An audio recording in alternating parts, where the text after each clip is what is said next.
Thanks for coming. Today we are going to do a review of our week 12 lectures. So first of all, we introduce the unitary matrices as generalization of orthogonal matrices in the complex case. So a matrix U is unitary if U H times U equals to identity. So UH is a conjugate transpose of U.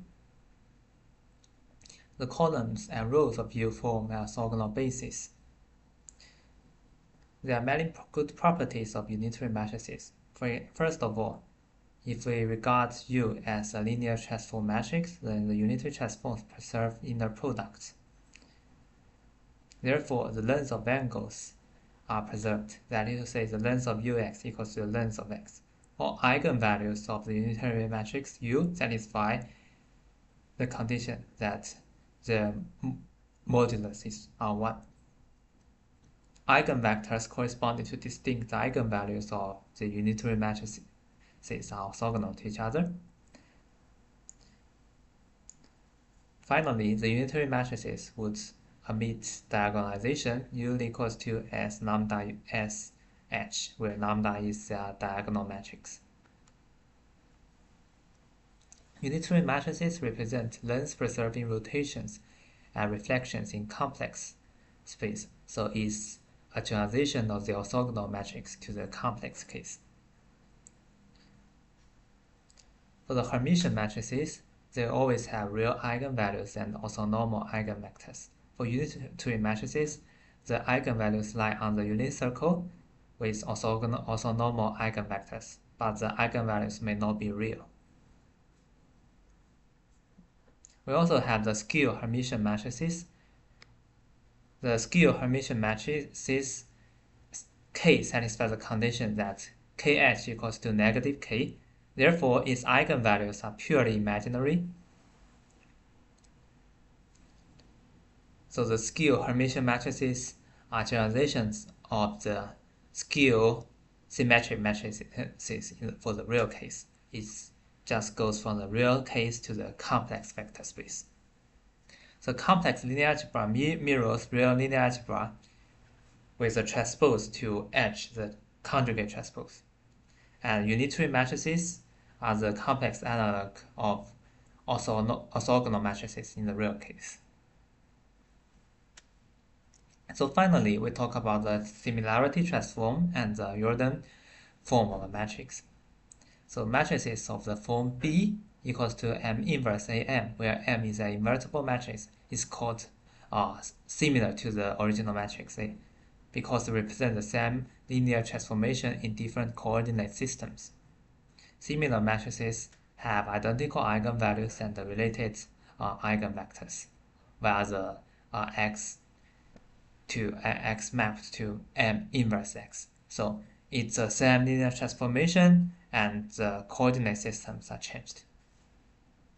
Changing the basis U equals to mv would transform the system. du dt equals to au, the ODE into dv dt equals to M inverse amv. Therefore, if M inverse am is a diagonal matrix, then it's easier to solve v. So it's for different equations we have the same idea. So similarity means we are changing the coordinates but not changing the dynamics. So the goal of similarity is that we can choose M to simplify M inverse AM. For example, if we can reduce M inverse AM to diagonal form, then it's the best. Otherwise, we can simplify the case to the triangular form. It's always possible in unitary setting. So for any matrix A, there exists a unitary matrix U such that U inverse AU equals to an upper triangular matrix, and the eigenvalues of A would appear on the diagonal of T.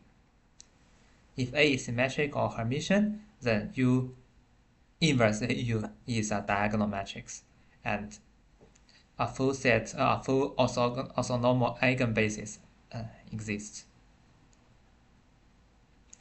If a matrix N equals to NH equals to NHN, then N is said to be a normal matrix.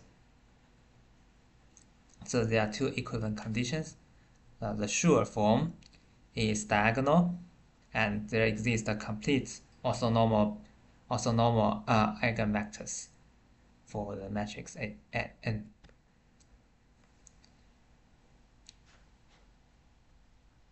So as a very special case, we have the Jordan form of a matrix. The Jordan form is to simplify matrices via similarity transform to the simplest case. So A equals to Mj M inverse. J is block diagonal with Jordan blocks. Each block corresponds to one eigenvalue, and for defective matrices, we have ones on the sub-diagonal parts. So eigenvalues determine diagonal entries, and the number of eigenvectors determine block structure.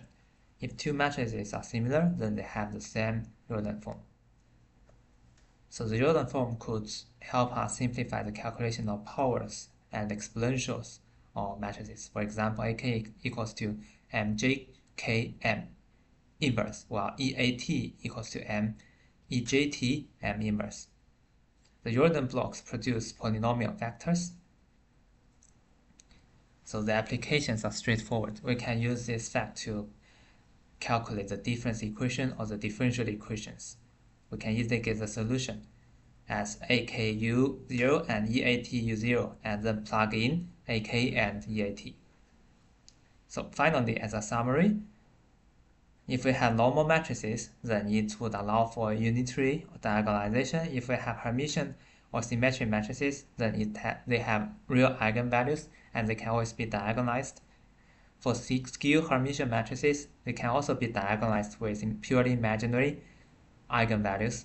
For unitary and orthogonal matrices, the norm of their eigenvalues must be 1. Thanks for listening.